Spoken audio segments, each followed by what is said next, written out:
Right. And I think her leaving forced the show to really be like, okay, like, whoa, what is this about? Like, really, like, what is this show really, really about? And I think they came up with an answer.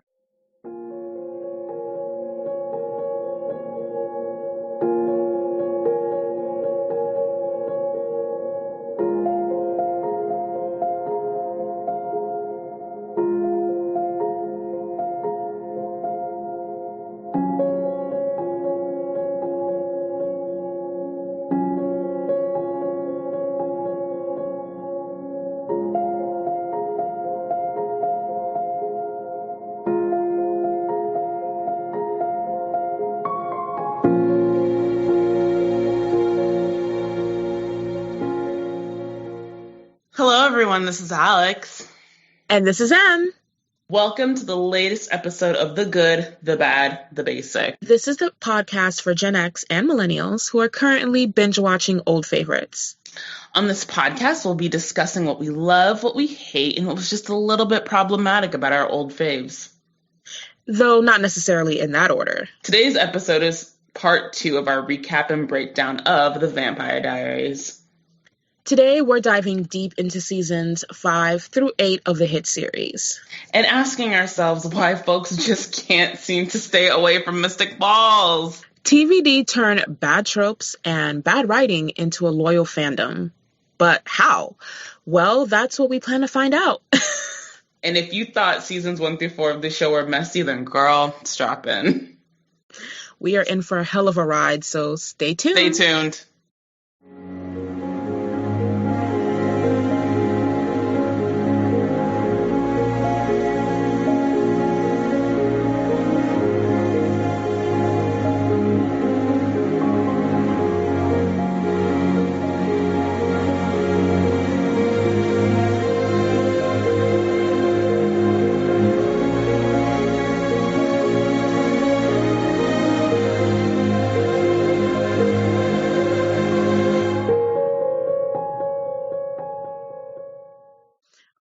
Alex, okay, so we were in agreement that this show, one of the reasons it's so successful is because it just packs in 2 or even 3 seasons worth of drama into every single season. Yeah, there are 3 sort of I think there are 3 sort of separate really intricate plots that happen each season.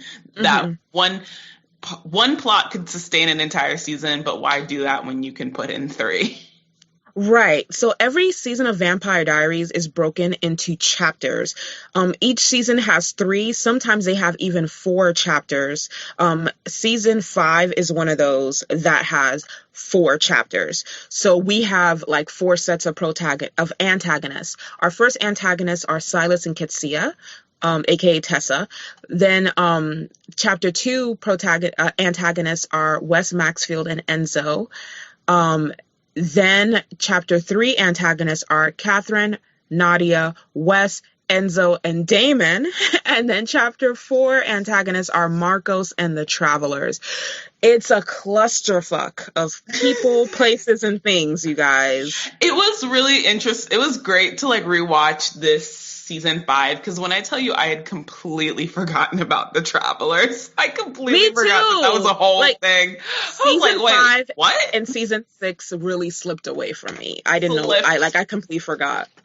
So season 4 ended with Bonnie dying on graduation day and now only being able to communicate with Jeremy, who's able to see ghosts from that time she brought him back to life. And she's using Jeremy basically as a literal medium to send emails to Caroline and Elena. And Caroline and Elena are moving into their dorm at Whitmore College. It's freshman year of college. Yay. That's one thing they did right. Thank you for putting them in college. They couldn't stay in Mystic Falls High forever. Elena became unsired to Damon and chose to be with him over Stefan at the end of season 4. And this was also when Stefan found out that just like Elena was a shadow, Elena and Catherine were shadows of Amara, he is Silas's shadow self. And the season ends with actually Silas overwhelming him, swapping places with him and then dumping his body, which is like tied into like a trunk, into like a waterfall, a deep body of water somewhere, and like literally no one knows that Stefan is gone. It's a safe. And I would like to particularly pay attention to this storyline. Stefan being locked in the safe and then dumped into the body of water, because it is a direct lift from Angel season 3. Like the exact same plot. Like, you guys, I wish I was making this up. It's not. Like, Angel, I think it's at the end of Angel season 3. Angel is also locked and is safe and then dumped into the ocean, I want to say. And nobody knows where Angel is. Mm-hmm. You guys, when we tell you, like, this show does not stop stealing from, like, Buffy Buffy and Angel, respectively. So what makes this a little bit different is the fact that they added the fact that Stefan is Silas's shadow self, which means that Silas looks exactly like Stefan. And so he literally swaps places with Stefan and is basically gallivanting around, and Stefan is missing, quote unquote, but other people who are not part of the main cast have seen him, or really have seen Silas around and about. Elena and Damon have been booed up all summer long. Like, they're just having the time of their life. And Elena's mildly worried about Stefan, but she doesn't want to say it to Damon because she doesn't want to make it seem like she still has feelings for him, because she's holding this thing in. Catherine is adjusting to humanity after Elena literally forced the cure down her throat at the end of season 4. And Rebecca, because she's nicer than all of his actual friends, took Matt on a summer-long European vacation where they have been eating and fucking their way through their motherland. God bless them. God bless those crazy kids. Have the time of their life. Like for once, he didn't have to worry about bills and rent. I know. Part of me was like kind of upset because either the season 4 finale or the opener of season 5, where they show once again, like, Rebecca's hooking up with like this girl, and like Matt's there, and like they're all like in their threesome goodness, and I'm annoyed once again that like women having sex with each other are like once again being used for the male gaze, but at the same time I'm like, Matt deserves this. Yes, me too. I was like, you know what? Everybody's been hooking up. Everybody's been getting laid. Everybody's been living their best supernatural life. Let him get this moment, please. Like Matt can have this moment. Like, I'm still not okay with it, but Matt can have this moment because he's really been through some stuff. If anyone deserves this moment, it's Matthew, you guys. I'm using his full name. It's Matthew Donovan. He needs this. He needs it. So, they returned from Mystic Falls, Matt and Rebecca. They returned from Europe from their summer vacation, where the woman that they met, Nadia, who you think is like this passing character, just like random beautiful girl that they had a threesome with, is actually a very dangerous opposition, as we later find out. She actually follows them back to Mystic Falls. She's been on their tail the entire time. And what they thought was a chance encounter in Europe was actually her inserting herself into their presence because she wanted something from them.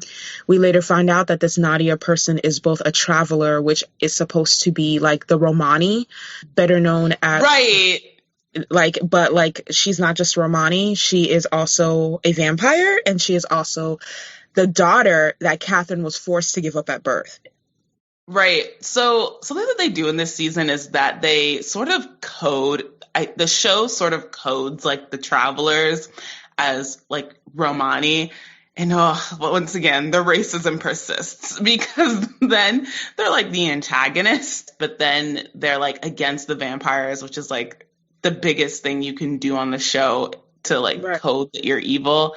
And, I'm glad that there's a consistency. You can count on TBD to be weird and racist and awkward. Right. And here's the thing. When she says racist, like, we're using that loosely because the Romani are all, in fact, white. But anyone who is familiar with the history of the actual Romani, aka the travelers, understands that they are like the black people of white people. they have and continue to be the most persecuted group of white people. Calls for cultural assimilation, aka ethnic cleansing, and assimilation into the dominant culture. Like, they are a heavily persecuted group, and they are a small minority living within Europe and pretty much living on the outskirts of the culture of wherever they happen to be. Because they're nomadic, right? Right, they're nomadic. And this is something that, stopped being quote unquote civilized to other white cultures and ethnic groups a long time ago. It's just awkward. It's just another awkward discriminatory, ethnic thing that the show does. That's all. It's very, very, very awkward. And what makes it even more awkward is that it actually doesn't fall in line with the Catherine storyline at all. So let's backtrack to Catherine's storyline. Catherine was a teen mom. She got pregnant. She had her child. And then her father took her child from her and gave her child away because he didn't want the stain, the stigma of his daughter having a child out of wedlock to come upon their family. Now, here's what I do know about the Romani, the real travelers. That is not an issue in their community. First of all, people marry young, and I don't mean like marrying off little girls to grown men. I mean the girls and the boys get married off young as 14 years old. They are heavy believers in a couple growing old together. Like literally growing old together. And there are many cases of girls 13, 14, 15 years old having children, whether they're married or not, in that community. When I originally saw Catherine's storyline, I assumed, as I was right to assume, that she was, Catholic or Russian Orthodox, because they are the sort of community that would see it as like a bad thing that a teenage girl had a baby out of wedlock. Like, the travelers are not gonna like excommunicate you or like, make you a pariah over that. So like having her daughter be a traveler and saying that she came from a line of travelers and inserting that storyline literally made no sense. Also, shout out to Nathan from Insecure, who shows up this season in the sort of Augustine, aka The Initiative plot. Oh my God. Right. So I saw him here before I saw him on Insecure. And then when I saw him on Insecure, I was like, praise Jesus, Black people hired him. Black people finally hired, because he needed a win. Like every other Black character on this show, he got killed off with a quickness, but not before some prolonged torture. Right. And although he had multiple episodes, I would say that Nathan is probably the longest running Black person on this show besides Bonnie. Like, I think he tied with Luca.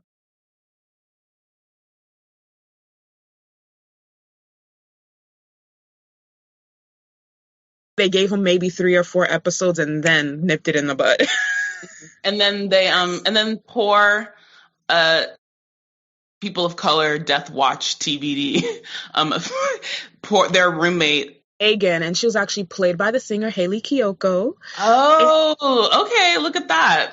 Yeah, and she got killed off with a quickness. I don't think she even lasted as long as the Black people. She died like 2 episodes in. She died 2 episodes. I think either that 1 episode or 2 episodes in, she was gone. They're like, I was like, I'm just curious. Are you guys serious?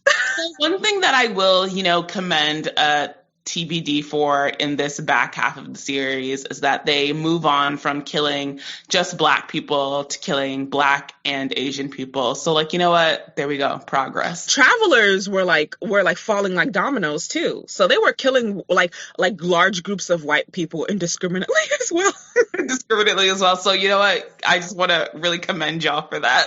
Congrats. Okay. Oh my gosh. Yeah. So this season was a lot. So because the travelers followed Matt and Rebecca back, he is like confronted with a traveler named Marcos, but he forgets having this confrontation because Marcos puts another traveler in his head, someone who can basically assume possession of his body at any time. As a result, Matt starts having blackouts. The moments that he blacks out on are when the moments where this traveler is in possession of his body. Stefan manages to come back after very late in the game. Damon realizes something is wrong with him, And like Catherine and Elena start having visions about him, but he is found actually by the police first, I believe.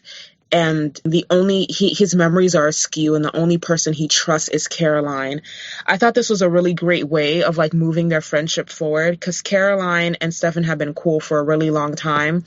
Last season, when he defended her against Tyler, who was justifiably upset that Caroline had slept with the man who murdered his mom, like Stefan took up for her. And in this season, it's kind of her turn to like stand by Stefan's side. And so their friendship is kind of forged when Stefan comes back to himself. She's the only person that he really trusts at the time. Right. Not that Silas was actually doing a good job of hiding the fact that he was Silas. Like, he wasn't even really trying to pretend to be Stefan. Like, and every time someone would figure it out instantly, he'd be like, you got me. I'm not Stefan. Fuck Stefan. I want to address about this Ketsia plot really quickly is that I'm very concerned about these women of color who are like losing their minds over like these white men. I'm very concerned. But it's very obvious she's a woman of color lusting after this man. And like, he chose her handmaiden, and thousands of years later, she's still not over that shit. And this is a theme that will continue and we'll get to this again when we talk about the originals. Yeah. Oh God, yes. And I'm just like, I don't know. I'm annoyed because I'm just like, hun, like, I just don't feel like that's real. I don't know. I don't know. I guess maybe. I think her initial reaction was valid because she was deeply in love with this man, right? And she had the power to punish him and her handmaiden for their betrayal. So she did. But the idea that she would just keep on with this revenge quest thousands of years later, like she had nothing better to do, and like he was like the ultimate catch. Sis. Really? Him? Like, no shade to Paul Wesley, but like. And then like the Silas character says in one scene, he's like, she fell for this face once, we can make her fall for it again. And like, you're not that cute. Like, don't. You're not. So it's all very complicated and very like touchy. So then in season 5, we learned something very significant though. And I did like this thing. We learned that Elena and Stefan were not meant to be. Catherine and Stefan were not meant to be. They were not star-crossed lovers. They were people that were literally being pushed together by a revenge spell. Okay?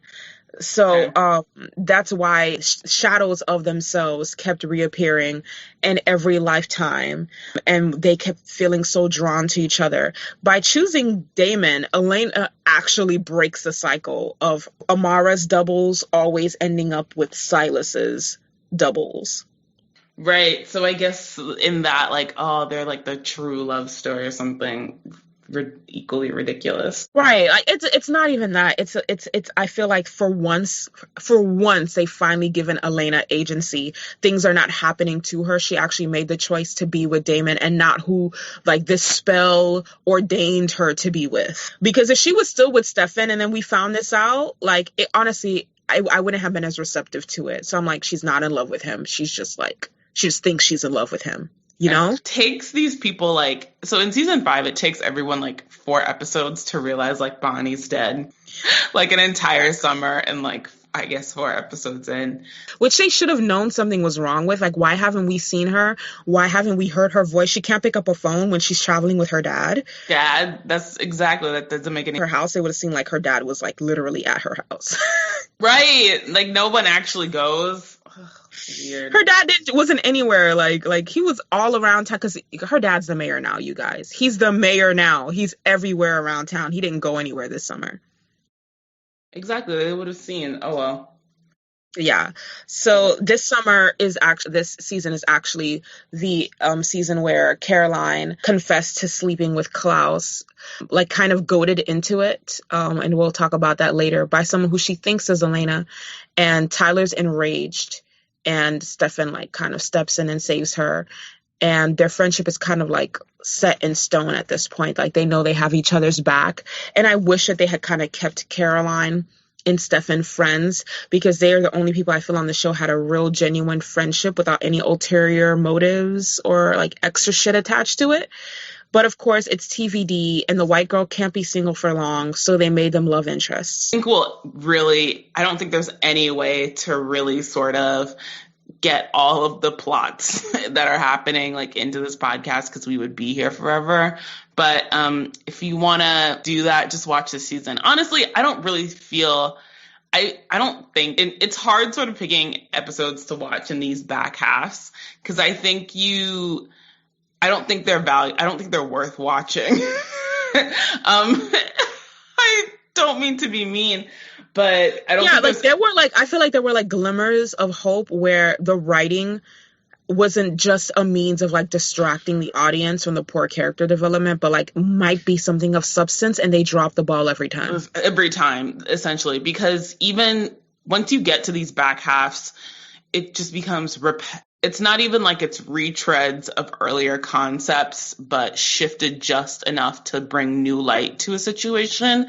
They're just completely repeating. It's like, how many times is Stefan or Damon or Caroline or whoever gonna like turn off their humanity? How many times is Bonnie gonna die? Like, how many times is Jeremy gonna be sad? Like, who cares? It's like, I've seen this. Thank you very much. Actually, Bonnie is revived this season, though. Like, I really was afraid they were going to keep her character on as a ghost on some bullshit, but she comes back to life with the caveat of now being the other side. So Amara was punished by Ketsia to be the other side as punishment for like hooking up with Silas. And so when Amara was finally given peace at last, Bonnie became the other side. She is basically the vessel through which all newly deceased supernaturals must pass. So like to get to like, you know, like peace or whatever. And so she becomes that thing. Now, Bonnie and Jeremy have been a thing since I want to say season 2 of Vampire Diaries, right? But we've never gotten a sex scene. They've never even implied that the two of them are having sex until season 5. And then we get a sex scene with Bonnie and Jeremy in like the worst possible way. She and Jeremy are kissing. She's looking cute wearing her silk nightie. His shirt is off. And Stephen McQueen, who plays Jeremy, has a serious glow up every single season. He got a glow up, you guys. Shout out to his body. Shout out to you, sir. Woo! Yeah, he was on his like beach body shit. And then the two of them are making out, and somebody just died. I forget who. And they need to pass through Bonnie, and they go through her, and she has this intense physical pain, torture. And then Jeremy's like, "Are you all right? Are you okay?" And it's like, yeah, I'm okay. I'm fine. Let's do this. And then like cutscene. Right. It's awkward. It's unfortunate. It's so awkward, and on its face, that might seem like, why are you guys hung up on that? But in a show that very much roots all of its tension and all of its character development in romantic relationships, it's significant, right? Like if the show was about more romance, wasn't so central to the show, then fine, whatever. But that's not the case. Like, romance is a vital part of the show. Like, who characters are in relationships is sort of the most anyone has ever developed.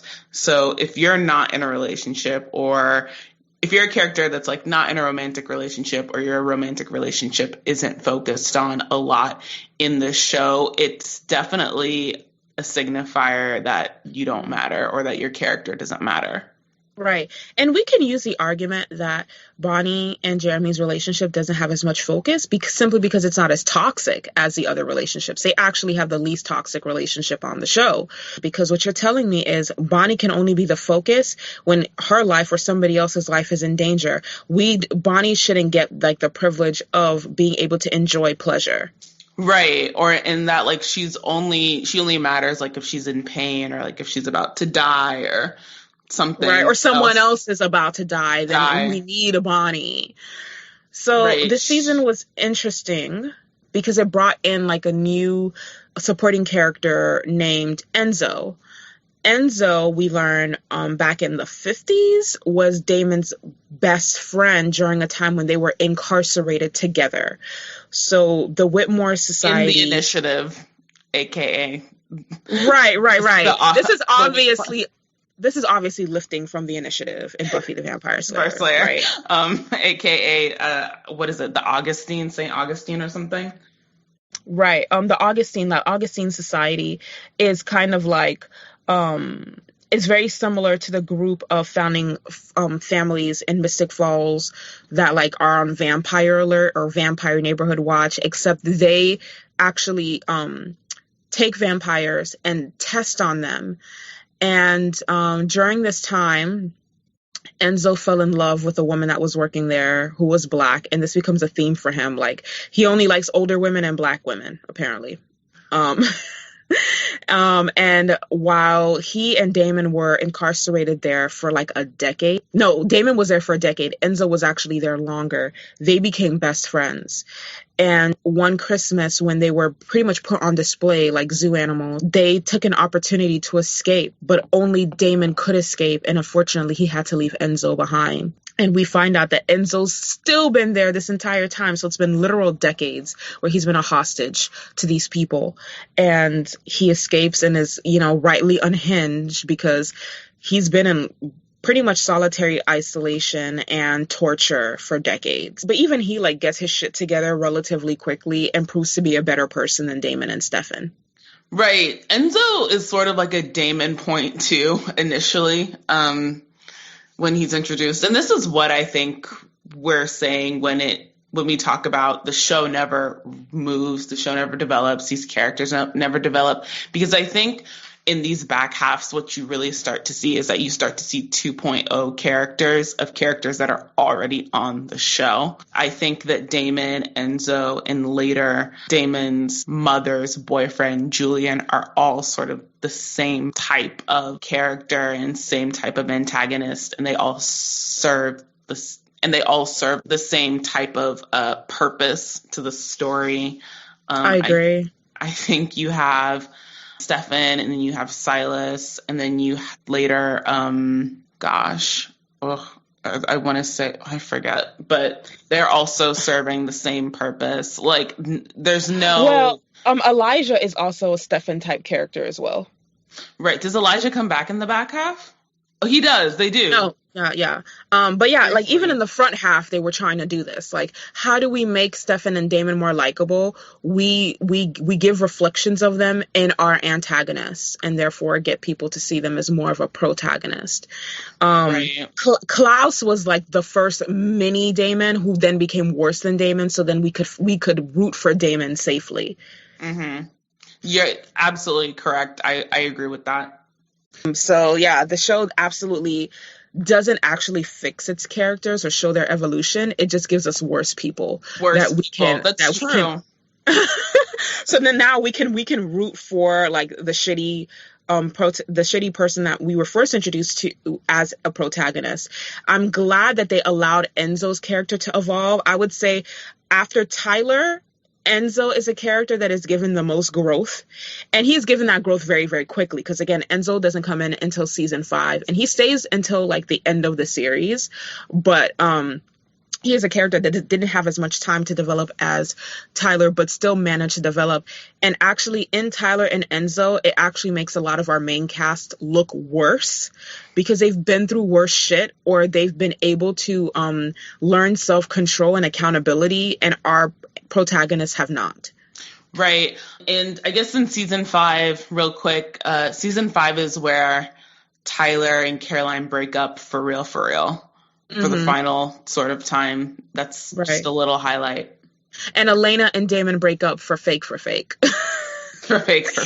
Yeah, it's not even real, you guys. Like, they break up and immediately have breakup sex and then get back together like 1 or 2 episodes down the line. So season 5, all I got out of it was that they were doing entirely too much. We didn't even talk about Liv and Luke. Right? I know. We haven't even gotten there. We can jump into that in season 6. So season 6 is a lot as well. So season 5 ends with like essentially the disintegration of the other side. The other side goes away because the travelers are successful in their whatever. Because the other side goes away, Damon and Bonnie get thrown into an alternate reality, a sort of like prison world. Where they must fend for themselves, where the same day in 1994 keeps repeating.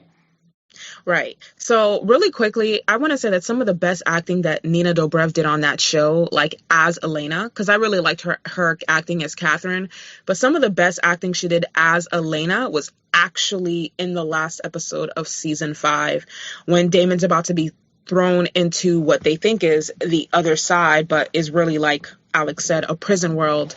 And she is crying, begging not to lose this man. And I'm like, I feel it's this. Like, even if you're not here for their relationship, the pain that she is emoting is very, very real. So I had to give my hats off to her for that episode. That was literally like the only truly memorable episode of the season for me, and that was why. Right. I think the most memorable, I guess, I don't even want to say episodes because the episodes to me weren't memorable. What's memorable are certain moments, but I think season 5, the moment that's the most memorable to me was this final, the final plots with Catherine. Catherine sort of comforting Nadia, who we find out is like her daughter, and really going, I think, to the bat for her. And then also Catherine for just being Catherine and going out like a real G. Right. I love Catherine and Nadia's relationship because I felt like even though it was a little too late, they were actually trying to humanize her character to their audience. Now, I'd always like been Team Catherine, but it was very clear they did not want to portray her as someone to be liked until that very last scene where we see her with her daughter. Now, and the thing about Catherine, too, is it wasn't her intention to not raise her kid. Her father literally took her child away from her. And honestly, it turned out to be for the best because, as you remember, Klaus, when she ran away from him and wouldn't allow herself to be used as a sacrifice, went to her home and butchered her entire family. Nadia only survived because her father had sent her away to live with another family. Right. Season 6, we pick up with, Damon and Bonnie are gone, and yeah, it's really sad. So Elena's spiral is, like I said, and I said this too when Jeremy had died, temporarily on one of the other seasons. When Elena grieves, it is very real and it is very valid. Like, first she was grieving for her brother, her only family left in the world, and then she was grieving for Damon, the love of her life. However, because no one else is allowed to grieve, like, we didn't get to properly grieve Bonnie's grandmother, we didn't get to properly grieve Matt's sister, we didn't get to properly grieve Tyler's mother, because no one else is allowed to grieve when she does it, it seems very indulgent. It does. It's all very indulgent. Like, and I'm just like, okay, Elena, we get it. It's always going to be about you and your feelings. Right. And it's particularly egregious because Elena, is grieving, but then she sort of has the gall to be like, Jeremy, like, she yells at Jeremy and like, is like, Jeremy, you better pull it together. And it's, in Jeremy's grief is sort of treated as like, oh, whatever. But he's grieving too. He's upset about losing Bonnie. I think that one of the things that Elena does very passively and actively, in what Alex just said, is treat her grief as priority at all times. When Bonnie lost her grandmother, she was very dismissive of it. And Stefan was too.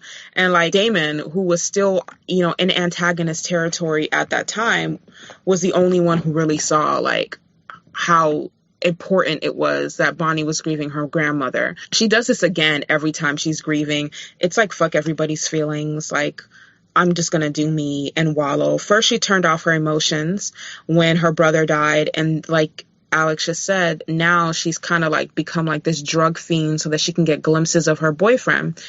It comes to a head when she finally goes to Alaric to get his help to forget Damon. Gets Alaric to compel her in all her memories of Damon.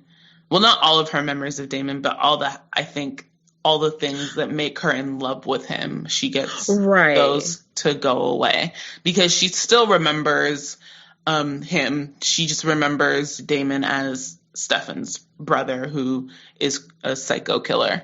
And everybody like is very wary about how she's dealing with it, but because they don't have any better suggestions, they just go along with it. Season 6, also has 4, groups of antagonists in 4 chapters. Our first antagonists are Trip Cook and Kai Parker. Kai being the older brother to Liv and Luke, the witches that made their appearance in season 5. Then our antagonist is just Kai. Then our antagonists are Caroline, Stefan, Lily, and Salvatore. And then it's just Kai again. And it's, you guys. It's a lot. It's so much. The show it's deeply exhausting. I can understand why how even with the bad writing, audiences stay tuned week after week, but I don't understand how they stay tuned season after season. Every season feels like it's not a marathon, you guys. It's a sprint.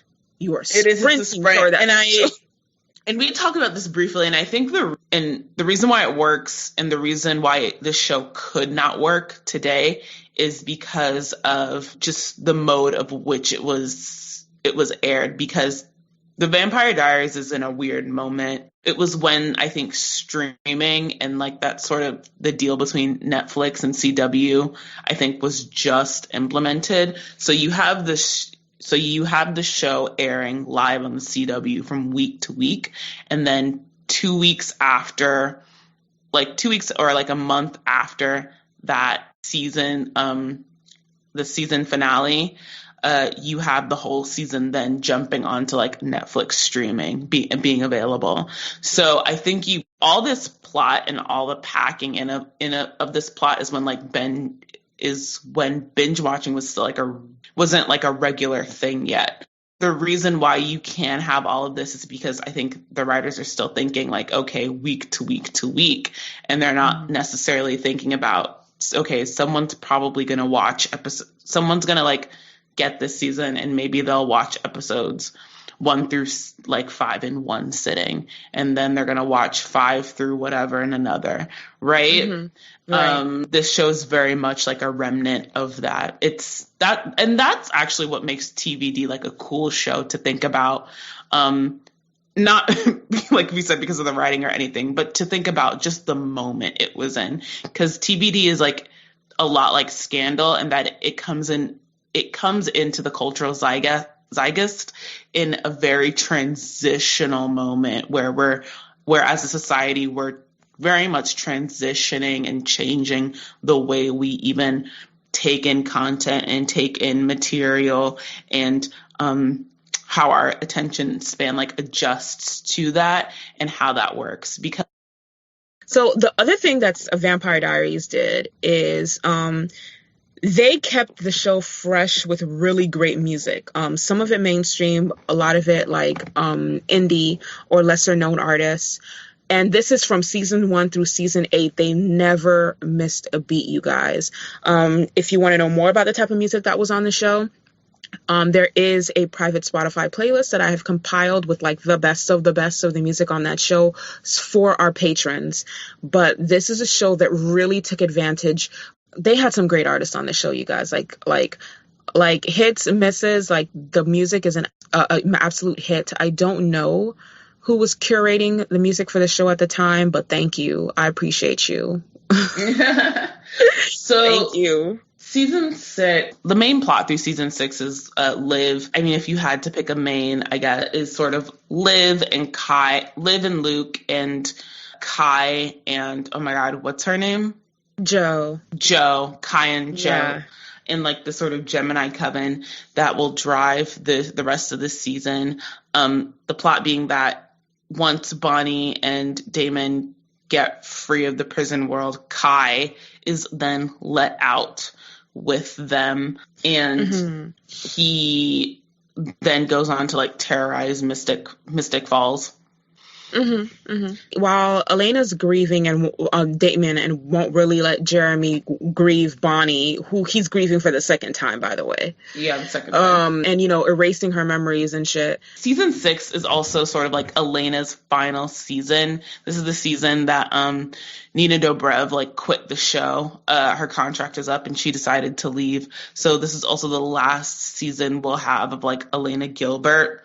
And it's fine. Season 6 is fine. It's fine, yeah. It's I mean, it's not fine. I think we both are coming down as like it's bad. Like in terms of like good, basic, and bad. We're like, oh no, it's bad. Yeah, I don't even bother asking Alex anymore because they're all bad and basic. They're all bad. But I guess if I had to pick some memorable moments from season 6, obviously a lot. Joe dying horribly is like wild. And then Sheriff Forbes. She gets killed while pregnant on her wedding day, you guys. Banana nuts. I know. Once again, for Jenga woman, but it's fine. I think that's memorable. Another memorable moment is, I guess, Elena's goodbye. Suppose. I think most of them are cheesy.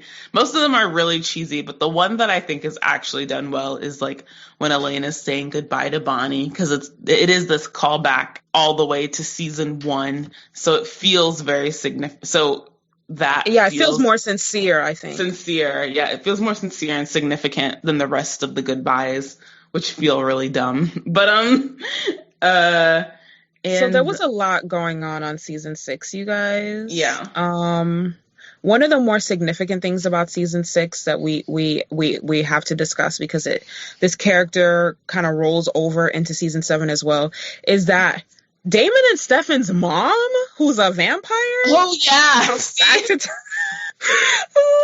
what the fuck? Where have you been? But she was in her own prison world, you guys. Thought she died of consumption, and it turns out it's not. Yeah. True.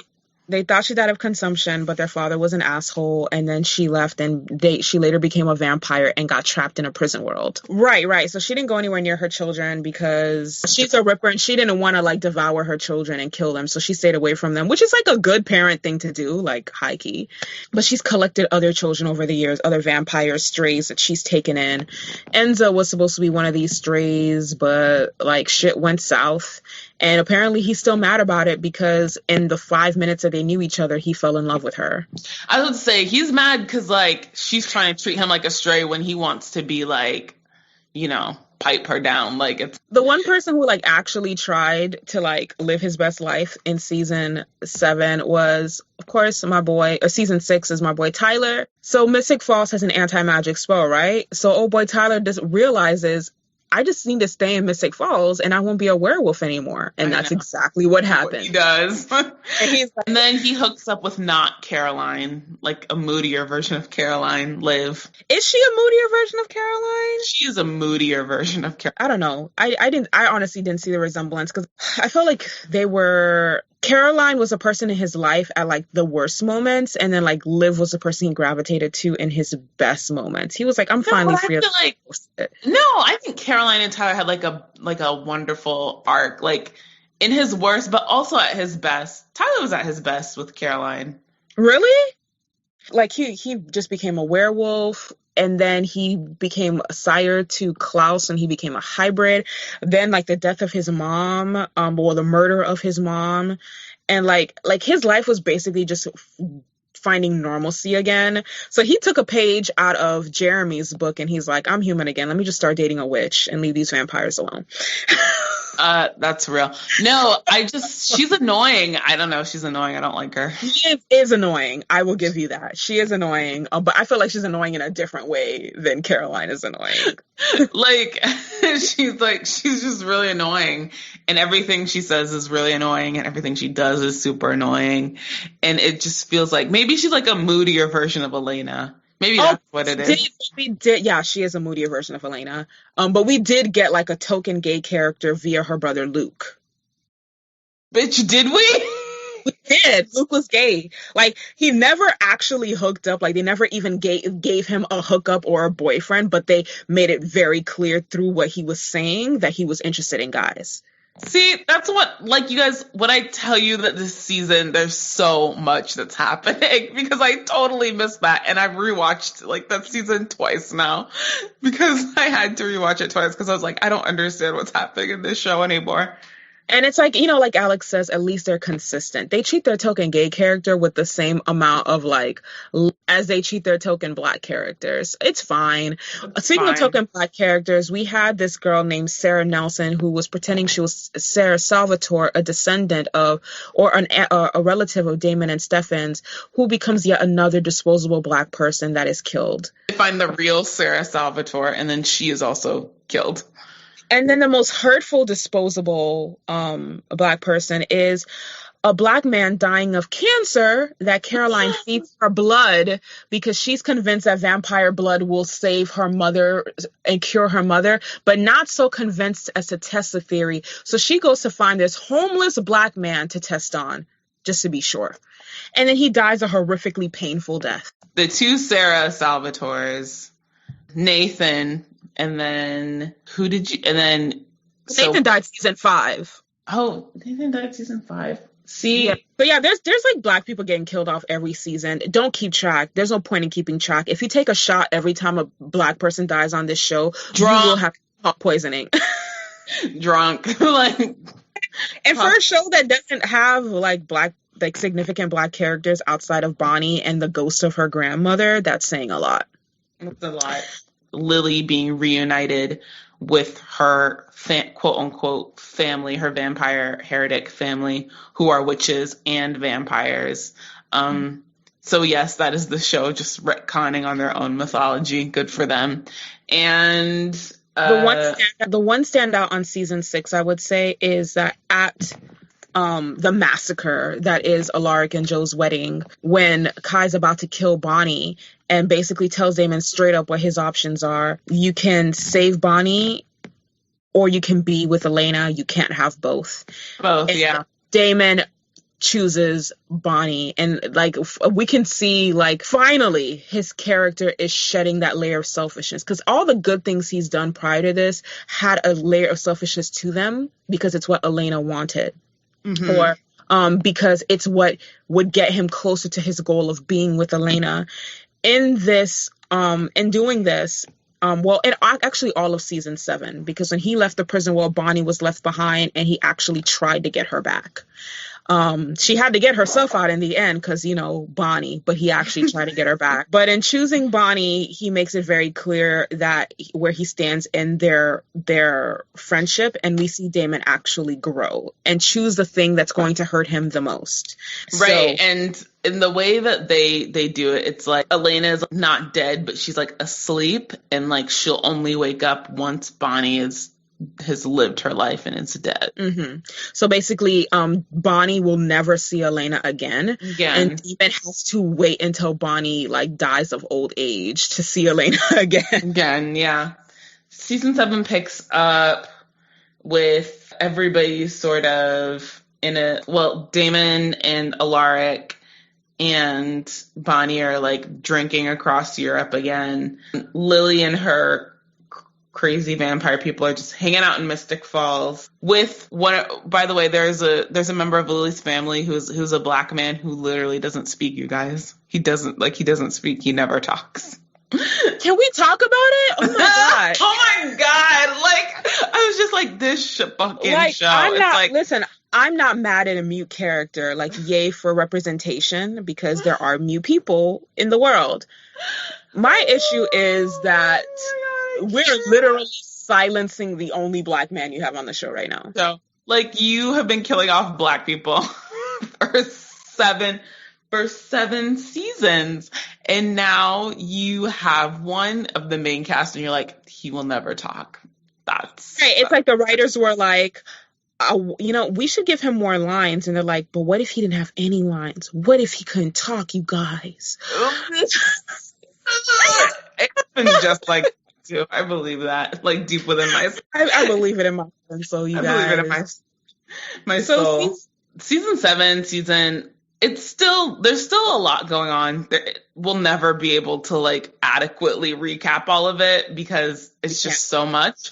But I will say that there is a shift once Elena leaves in season 7 and then subsequently season 8, which will be the last season of the show definitely feels more focused, and it definitely feels as if they're the writers of the show are trying to like address and acknowledge past problems with previous seasons and characterizations and things that they've done.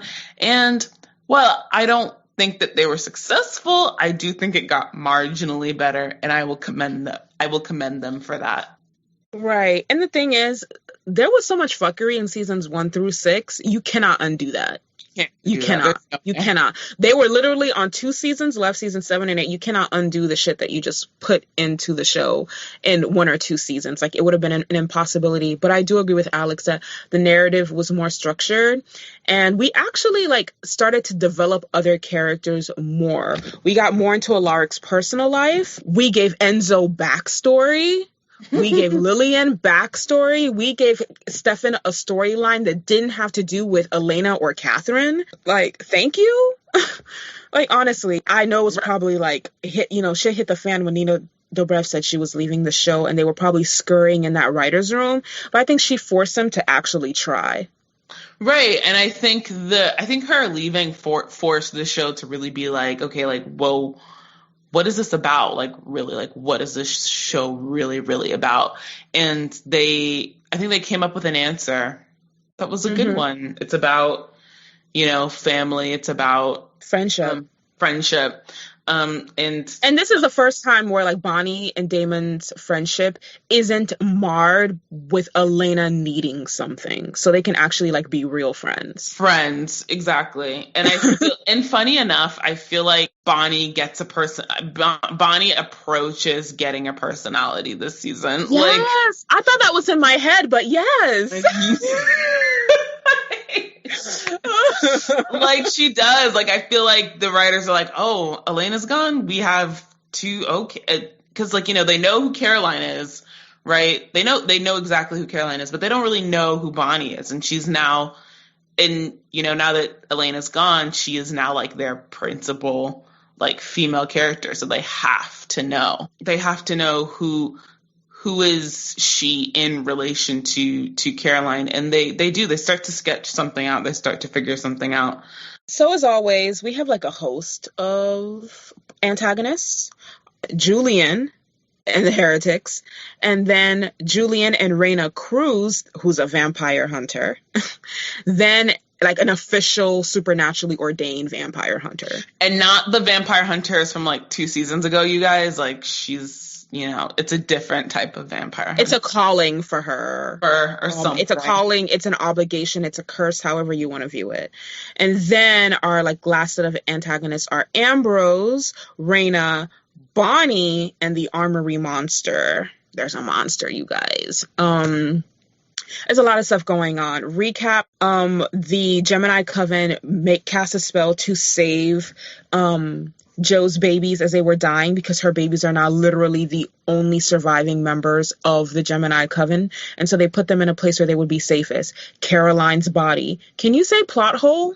Yeah, that's the difference. Y'all really made a pregnant vampire someone whose body, by definition, cannot change, and someone who's no longer, who cannot have children, because pregnant vampires are not a thing.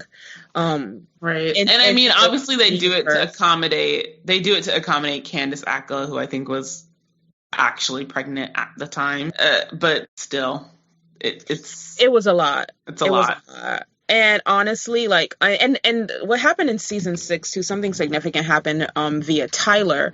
So Tyler was human again because he'd gone through the Mystic Falls anti-magic barrier.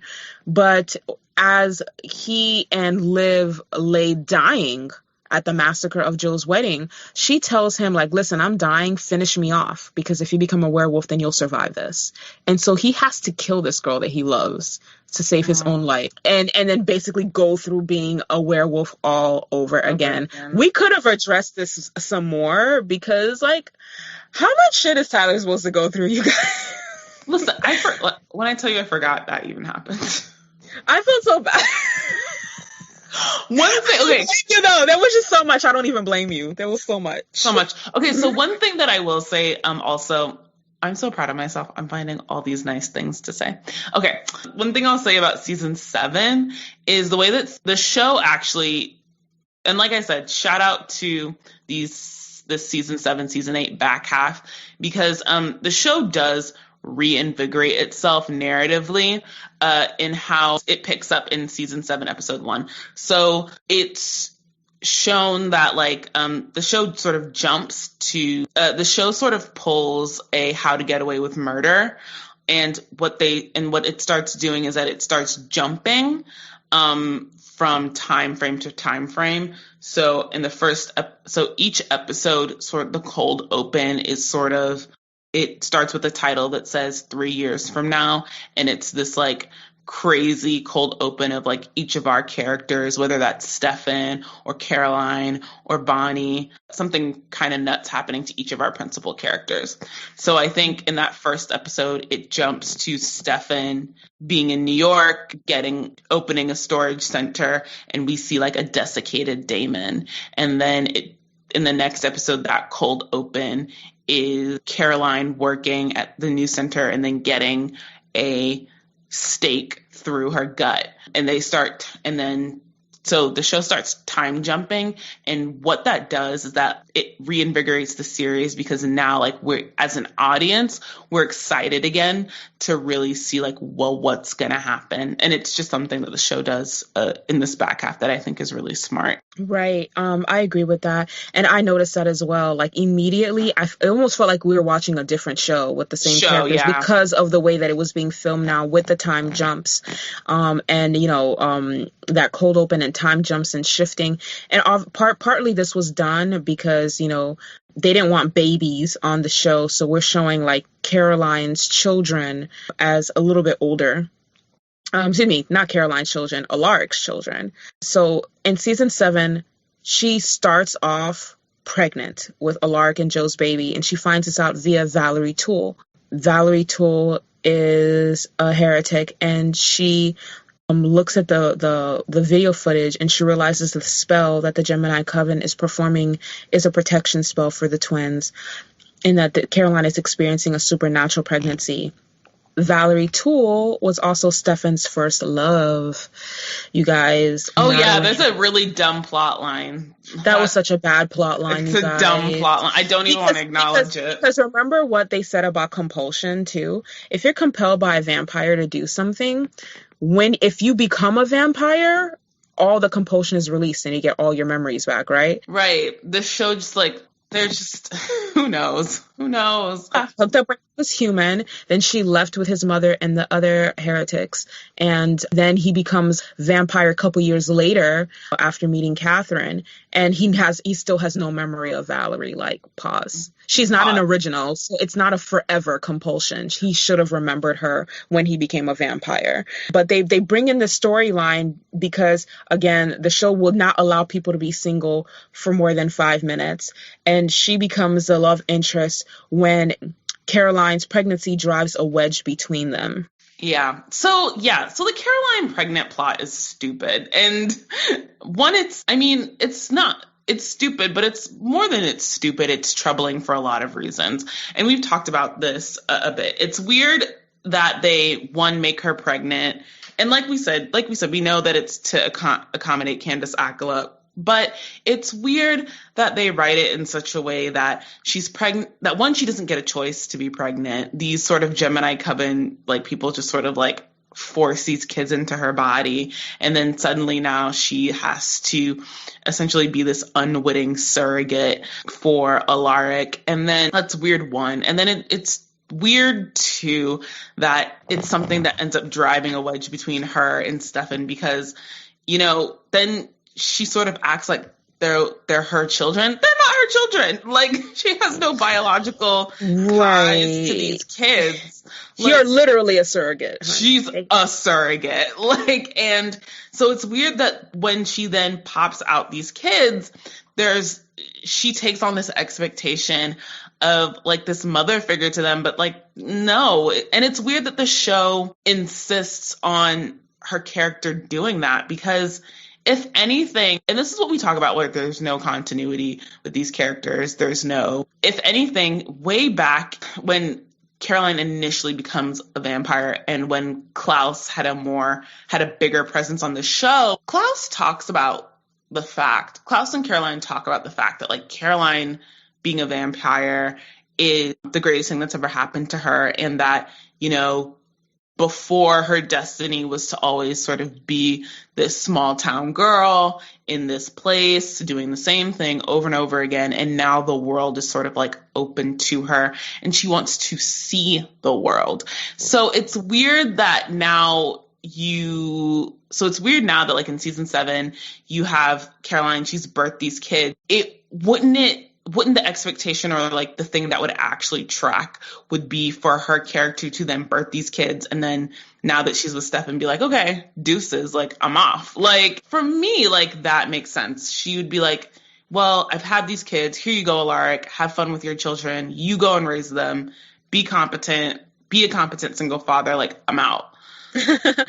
I completely agree with that. But I also feel like there is like a wiggle room where her reactions at least might make a little bit more sense. So when she and Klaus had that talk, her mom was not dead.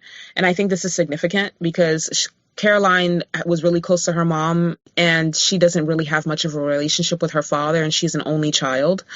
So I think the feeling of, you know, family or at least cosplaying family would be appealing to her in her grief because her mom had only been dead a couple of months before she's pregnant with these babies. But she actually even ends up naming one of the children after her mom. Okay. And so like one of the kids is named Joe after their mother and one of them is named Liz after her mom, Elizabeth. So you have Josie and Liz, and I agree with Alex completely that the way they did this, where like her consent and her permission wasn't asked for and she was just pushed into being pregnant with some fuck shit. And I'm pretty sure like vampires can't abort the way people can. So she didn't even have the option of being like, I don't want to do this. And it was just, the thing is, the bigger problem I have is not the way the Gemini coven violated her, because obviously this was a very sick coven where twins kill each other all the time. It was the fact that her character and everyone around her just assumed that she would carry this pregnancy to term.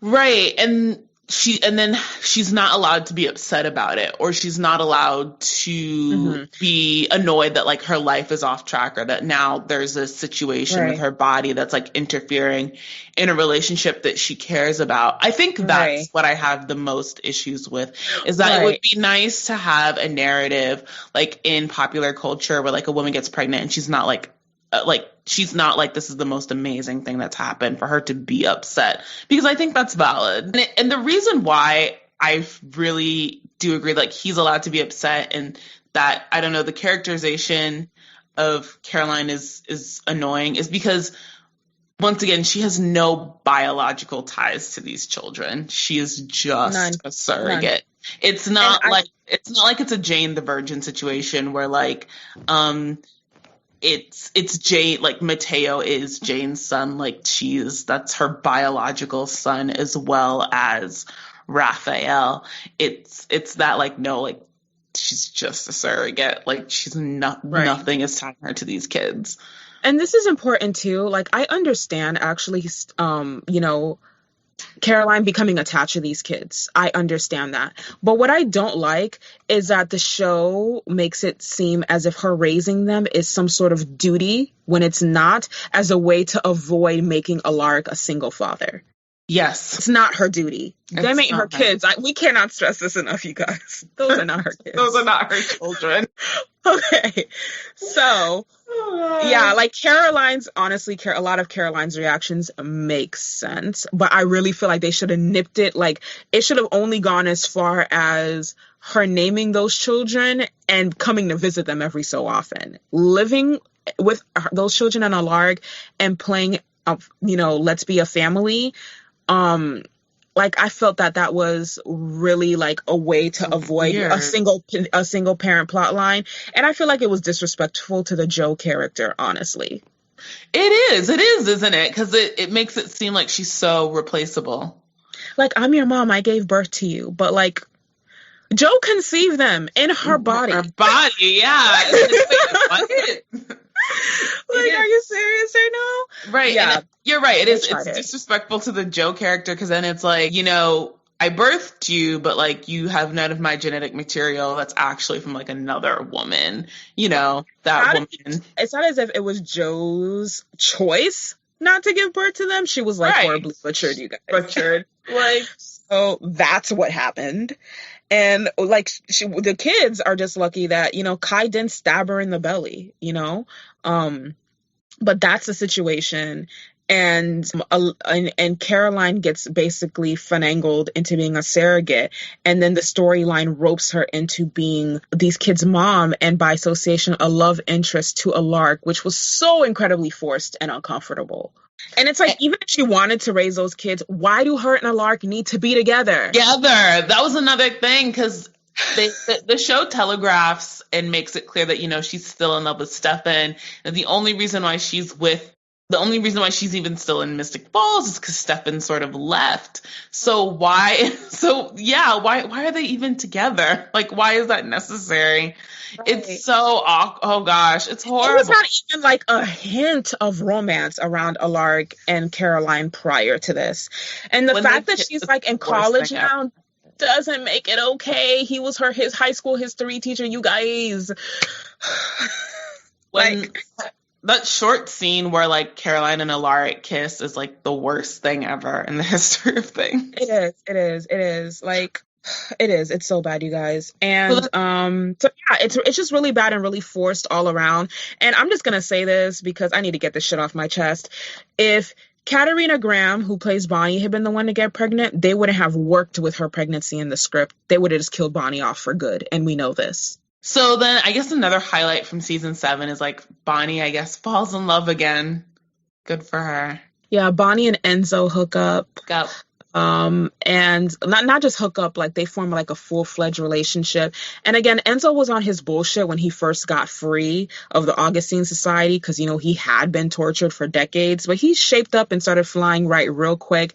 And to his credit, he does right by Bonnie, whom, when she comes back to life or back to this world the second time after coming back from the prison world, comes home to find Jeremy gone. Jeremy just got tired of grieving. Like he was with this Sarah Nelson / Sarah Salvatore girl all summer, and basically drowning his sorrows.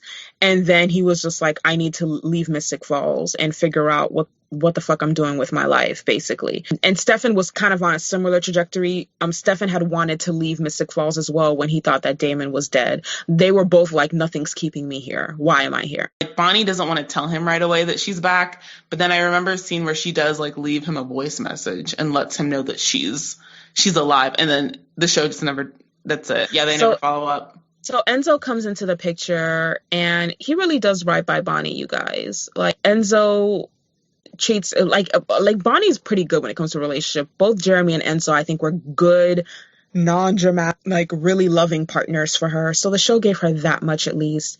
But then, of course, because the show doesn't want to let Bonnie be happy, shit pops off throughout this season. Their relationship is constantly tested via their ties to Lily, Damon, and Stefan. And by the end of that season, both Damon and Enzo, who go to save Bonnie, linger a little bit too long and become ensnared by the armory monster, who ends up being a siren. Shout out to Kat Graham and that actor who plays Enzo. I think they really do sell the relationship, but the chemistry was on, girl. It was. It's good, but it's, even though it's written, I think, terribly.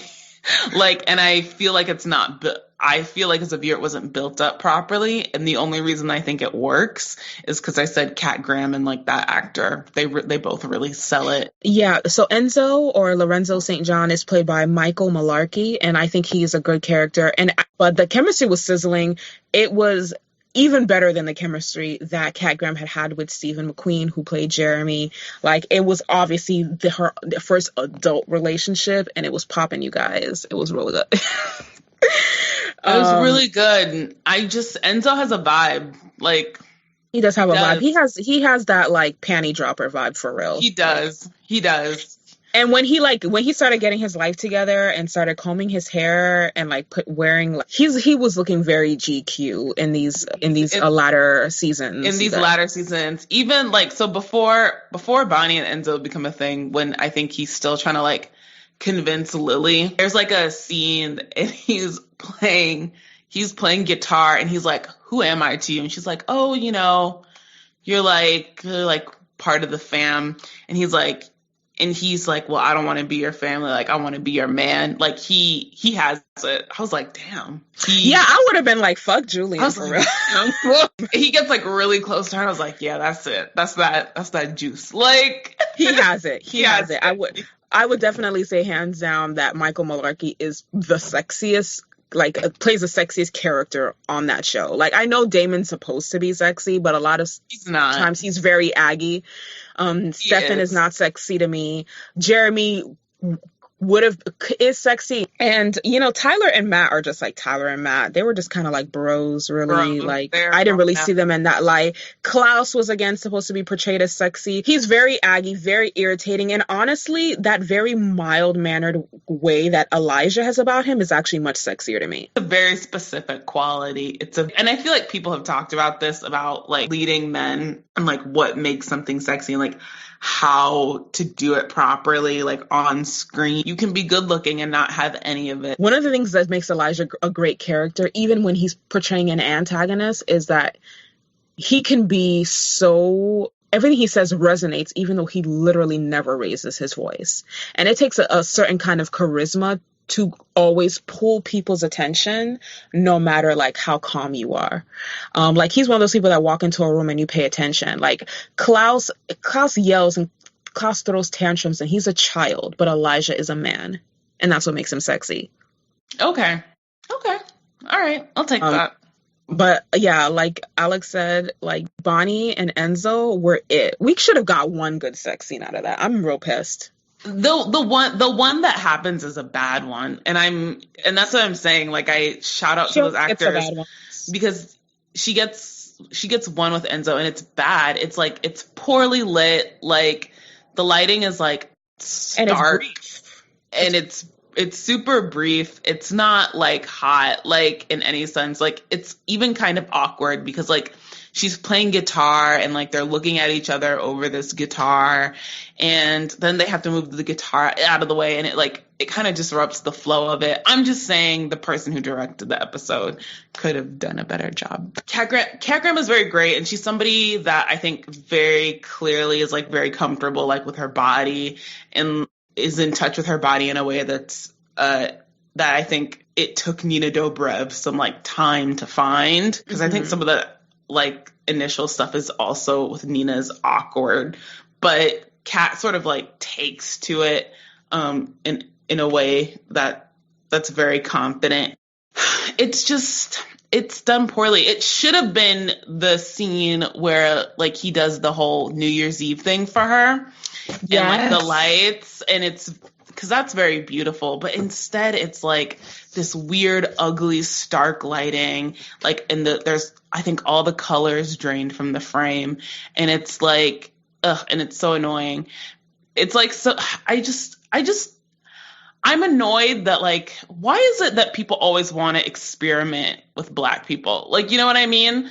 Like, I feel like there's a tried and true way to like do sex scenes, and through the course of the Vampire Diaries, like, they've always done it like they always do it this sort of specific Hollywood way where like, you know, there's fire going, there's like amber sort of like lighting to like mimic candlelight. Like, it's very like the frame is like very soft. And they do it for everybody. Caroline and Stefan get this treatment. Damon and Elena get this treatment more than once. But like, poor Bonnie cannot like. But then with Bonnie, it's like somebody wanted to do like some weird experimental shit. Like, they're like, what if the frame was like gray and like muted, and we shot it like and then they do this weird like 2-shot in profile with like a guitar between them that doesn't make any sense. It's almost like they're afraid to let her have just get fucked right. Right. I'm just like, I'm so upset. Like, I'm so upset with the direction. I'm just like, my God, like, I can tell it really does. It feels like somebody was like, what if we just like, no, it's going to be like this. And like somebody was like, okay, so we're going to do it the regular way. And then somebody was like, no, what if we just like experimented? I'm like, why? You know what works? Why? Get this girl some good lingerie and get that lighting together. Get that lighting the fuck together and like get those so done. And like get these and like please just do like the quick soft cuts and then no, it's like nope, not gonna do any of that. Why? That would just make too much sense. I just hate it. Right. So main point of season 7, the TVD writers just kept throwing new villains, new victims, and new situations at us to distract from how poorly written and problematic these characters are. And it works. The highlight of season 7, I would probably say, is Matt is really sick of this vampire shit. He ain't trying to be a human Happy Meal no more. And he takes to the police academy.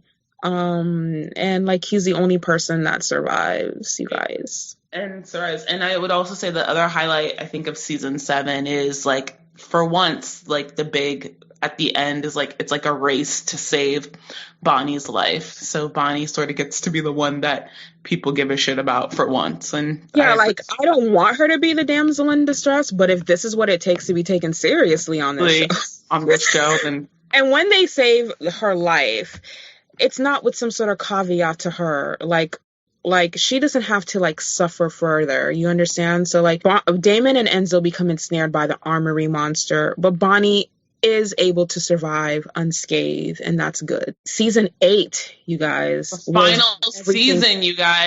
Final season. So there was a lot going on. Again, as always, there were a lot of antagonists. So let's go through our list of antagonists. First, there was Sybil, her sister Celine, Cade, the devil, and Damon. These are our first antagonists of the season. Then Damon, Stefan, Sybil, Celine, and Cade. And then Kai Parker, who shows up again, and Cade. And then Catherine, and then Vicky and Kelly Donovan. Yes, Matt's family makes a reappearance.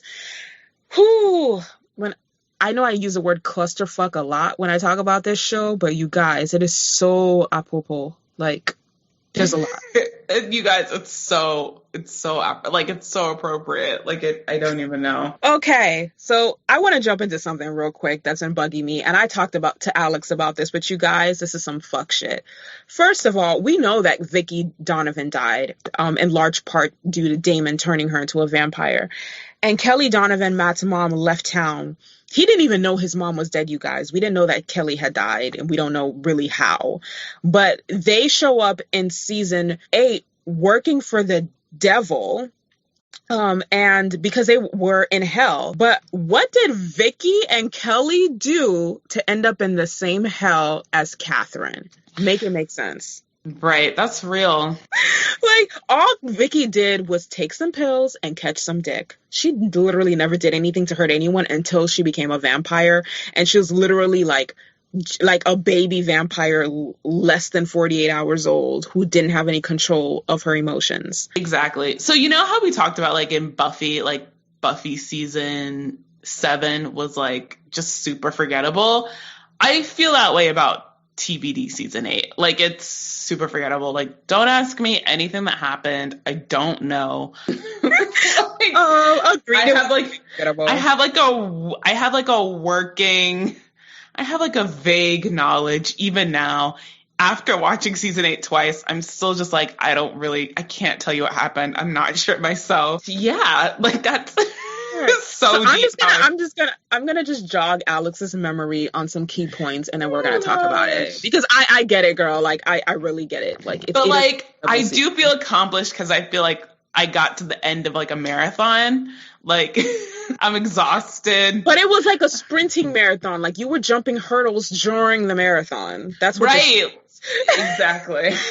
Like, you were like doing wind sprints and passing the batons in the course of the marathon. You could never tap out. Like, it was a lot, you guys. A lot. So Bonnie is trying to fight to save Enzo and Damon because they are now under a siren spell. This siren, instead of getting her own delectables, is using Enzo and Damon as basically her version of Uber Eats. They bring her food to her. That's what's happening. Tyler is killed 3 episodes in. And he actually says something that I thought was hilarious. Like, I know it's not hilarious, but I laughed, you guys. Like, he comes to try to get Damon out of the siren spell, and he thinks his presence will make a difference. And Damon's like, why do you think I'm going to listen to you? And Tyler's like, because if you kill me, the others will never forgive you. And I'm like, Tyler, do you even know what show you're on?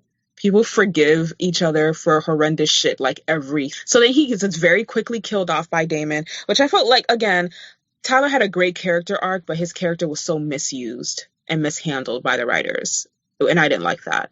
Alaric and Caroline finally break up after playing house for a few years when she realizes, like, this is bullshit. These aren't my kids, and I'm still in love with Stefan. So she basically is doing what Stefan asked her to do, like 4 years later. Right. Oh my gosh. Like, to have the kids and just dip. Stefan and Damon are trying to keep Elena's casket safe because they put her in a casket even though she's not dead for safekeeping, I guess. And Caroline and Stefan become engaged and use their wedding as a lure for Cade, the devil, who is played by a disarmingly attractive black man. I mean, he is so fine. Like, he looks so good. So good, you guys. And his skin looks real buttery, like he exfoliates and moisturizes regularly. I appreciate that so much. Matt, though, the character that they have, again, like Tyler, well, worse than Tyler, because they didn't even develop his family life the way they developed Tyler's family life. They finally decide, you know what, we should probably do something with this kid. And so he became like this throwaway supporting character. And in this season, 8 years of this shit, they decide to give his family some real meat and complexity and backstory. And we find out that his family worked with the witches in Mystic Falls and created this bell that's basically like... It only took 8 seasons, you guys. It only took 8 seasons to make him worthy. Damon and Stefan basically contract themselves to Cade to find him new souls, because once Enzo's free, like, Stefan decides to do this with Damon so that Bonnie can keep the person that she loves. But she doesn't get to keep him very long. Enzo does die in this season, and his death rocks Bonnie's world so hard that she has basically a psychic break.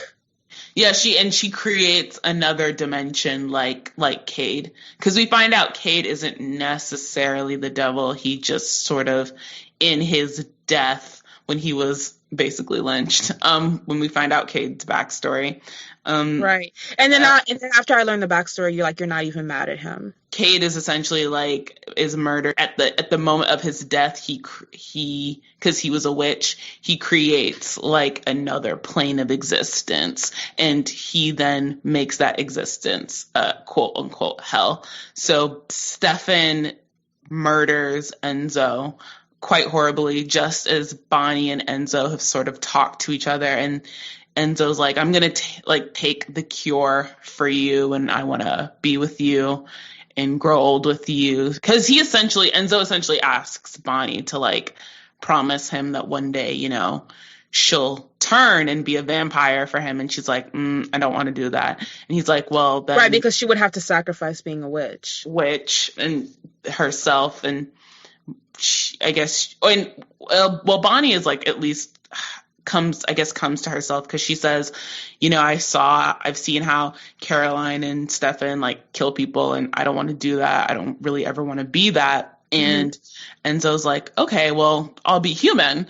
So then they make a plan and they go, and Elena has the cure in her body, and that's the point. So they go to where Elena is, and right when Bonnie's extracting the cure from Elena's body, she comes to the doorway, and Enzo's standing there, and then he just drops forward, and then Stefan is standing there with Enzo's heart in his hand. And in that pain, in that moment, Bonnie creates her own psychic little universe, own plane of existence. Now, it's no secret that Alex and I are not friends of, like, are fans of Stefan. But this right here was some fuck shit, you guys. It's some fuck shit. And shout out to the writers for me, because it is significant when it happens and it feels momentous. In a show where nothing feels momentous. Nothing. Everything feels like it's just happening. This moment really does feel like, oh shit. And so shout out to that writer of the episode, because yeah, I think they spend the whole day like just really being in love, and then yeah, it happens. And that's what hurts me. And again, like the thing is, whenever Stefan does some fuck shit, we're always like supposed to feel bad for him because there was no other option for him. He had no other choice. But even Damon doesn't use this excuse. Like when he does fuck shit, he'll be like, yeah, it's because I wanted to. I feel like if it was any other character, Stefan would have found a way around it and he would have found a loophole. Well, Stefan does it like when he's under he's turned his humanity off, and this is what we're talking about. Like, but even when his humanity was off, when he was like a really good one was when he was under Klaus's control. He still like fought the compulsion with every fiber of his being to not kill Elena. You understand what I'm saying? Right, but the fact that because he's working for Cade, his humanity is off, he kills Enzo, and I think it's a demonstration of like what you and I were saying, is that like Stefan is like to his core like not shit, like that, and I think it's a demonstration of it when he kills Enzo, because he knows that Enzo's important to Bonnie, and he just does it for the sake of doing it, because he's essentially wallowing in his sort of like upsettedness that he'll eventually go to hell and not be with Caroline. That's why he does it, really. It's because he's wallowing. And I get that. This season was really, really hard to watch in regards to Bonnie, and in regards to how they're really trying to make it seem like Vicky and Kelly, deserved to be in hell or whatever the fuck. I don't know who masterminded this episode, and I don't know why you did what you did, but you're a piece of shit. It's just like, it feels so relentless, like, and it never ends, and there's never all the wrong people get punished. Right. Enzo didn't deserve to go out like that, period. Stefan and Caroline do get married this season after Stefan becomes very much human. And Stefan finally sacrifices himself for everyone else's good. And low-key, I wasn't sad to see him go, not after Enzo. I was right. like, okay. And then in all of that, he sacrifices himself, and then he goes to heaven, which, like, what? Right, you did, like, one good thing in, like, all these years that was selfless and not about anyone else, after years of, like literally decades of being a ripper and massacring your way through towns and shit. But he gets to go to heaven, but Vicky Donovan and Kelly Donovan are in hell? That doesn't make any sense. It just... This show hates women, straight up.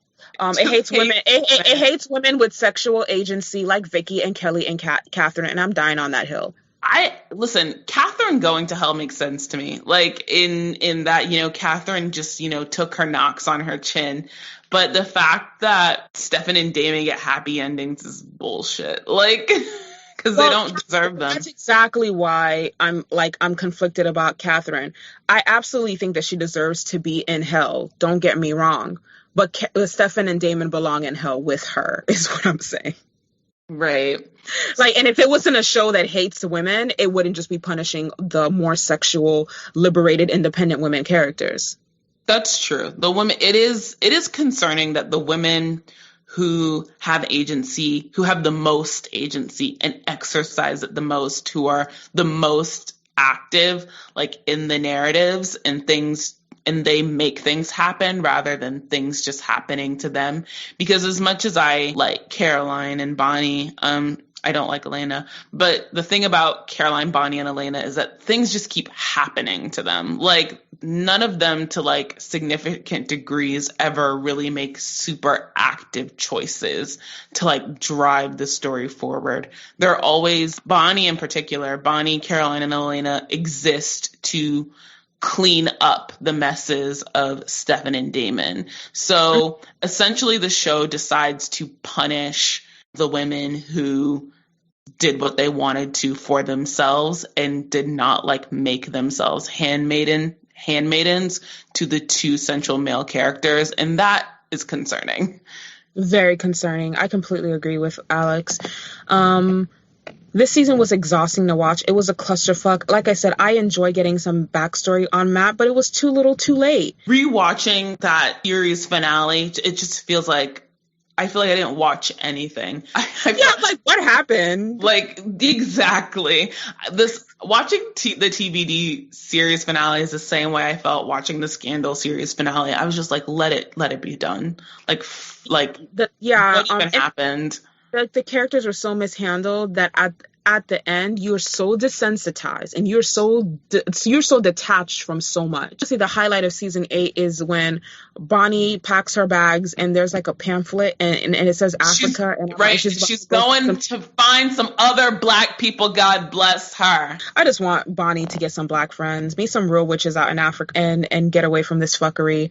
Matt suffers a lot also in season 7 and 8. He gets a fiance, she's killed. His entire graduating class of the police academy is horribly murdered. Like, honestly, it's neck and neck about who the series does worse, and I think that Matt is actually the character that is treated the very worst by the writers. Right. The very worst. It's like, why is he here except to suffer? Matt is constantly suffering. Matt's constantly suffering. Really had me feeling sorry for this white boy, and I did not appreciate that. The series finale is essentially everybody trying to, because Catherine has come back from the hell dimension, because Catherine never dies. Catherine's just sort of seeking revenge on everyone, and this sort of plot with the bell and ringing it, Catherine is trying to get them to ring it one more time so that the town of Mystic Falls can be burned to the ground. And it ends, like you said, with Stefan sort of sacrificing himself and Bonnie stopping the flames from murdering everybody in the town. And that's really all that happens. And then we get like that's all that happens. And then we get like an epilogue for everybody, all of our sort of main players. So we know that Damon Elena wakes up and Bonnie and Elena can be awake at the same time because, they retconned that. Elena and Damon get their happily ever after. And when they die, her heaven is her parents and Damon and Stefan's heaven is each other. And that's all cute and nice and whatever. And then Caroline opens like the school for that will eventually go on to be Legacies. Right. Now, the thing with this show, like when we reviewed Buffy, we did our part 1 and 2 review of Buffy, we were able to give you our favorite seasons and our favorite episodes in every season. All I can say about the Vampire Diary is it's a masterclass in how not to write characters. If you want to know what to avoid, watch this show and pay attention to the way that the characters Matt Donovan, Bonnie Bennett, and Tyler Lockwood are treated, amongst others. Now, there's bad writing in some of the characters that they actually like, but pay careful focus to these characters, fam. Exactly. I agree with that. I think it's a masterclass in how not to write characters. I feel like it's a masterclass on how not to write women. I feel like it's a masterclass on how not to write Black people. Like, I feel like there's so much. People. And I feel like there's so much that you can, because I'm a big believer in that. Like, I think you learn more probably from shows that like are bad, because you learn what not to do and you learn the things to like avoid. And that if you're writing in a certain way that you're doing something that's a bit shallow and to course correct. This is a masterclass in what not to do, but what made the show successful, I feel, was that they kept throwing so many plots and so many new characters at you that it was like a speeding train. You couldn't get off even if you wanted to. The music selection was A1. Like, I will give this to the show. The music selection was always on point. It was always good. They have a vast catalog of music. There are hundreds of songs featured every single season. Like, they really did what they had to do. So that's how we feel about the Vampire Diaries. It was very basic and it was very bad, but was it very addictive? It was. But once you get through the 8 seasons, it really feels like you just wasted the best years of your life. Right. I agree with that. I think what the Vampire Diaries did best, before you get to these back half seasons where there seem to be 4 separate acts within a season, those seasons 1 and 2, those multiple plot lines, but having those multiple plot lines be very much interwoven and interconnected, I think is significant and very impressive. It obviously, like we said, falls apart later. And I think also the show is valuable of like examining a certain moment, like in our culture, in terms of like if you're like us and you're sort of like entertainment nerds and you're TV nerds and you're interested in sort of more like cerebral topics of the way we consume television and the way we consume television, the way we consume narrative. The Vampire Diaries very much comes in a transitional moment, and it's interesting also to look at it from that perspective. Yeah, I completely agree with everything Alex said. I definitely feel like they use like not an ideal formula, but one that would definitely get them views in the right space at the right time. Mm-hmm. And for the TVD success really was a matter of perfect storm. And then they leveraged the viewership and the fan base they had on that show for the spinoff, the originals, and then the legacies. And it was really a lot of people reading the room and striking while the iron was hot every time. Every time. Yep, definitely. So I think those are our final thoughts. It's everything that made season 5 through 8 good, bad, and basic. If it does nothing else, TVD proves that you can blatantly ignore good writing and basic character development and still create a hit. For those who'd rather not go that route, Alex and I are both sensitivity readers, she for screenplays and treatments, and I for short stories and manuscripts. If you'd like to avoid characters as wildly offensive or underdeveloped as Tyler, Elena, Damon, Stefan, Tyler, and Klaus, we got you. Tune in next week where we'll be discussing the characters of the TVD spinoff, the originals, and spotlighting what could have made these characters in the show better. Tune in while Em and I discuss everything wrong with every single character on this show, the systemic issues that they represent, and how they could have made better choices. Follow The Good, The Bad, The Basic pod on Spotify to listen to this and all of our weekly episodes on the go. If you love this sort of content and you want more, including exclusive bonus episodes, outtakes, and other customized content like our specially curated Spotify playlists, become a show producer and a patron on Patreon. As always, our regular weekly episodes, as well as all the links on where to find us, can be found on our SoundCloud page. So follow us there, as well as at The Good, The Bad, The Basic. And of course, be sure to follow us at Good, Bad, Basic Pod on Twitter and IG. Until next time. Bye, everyone. Later.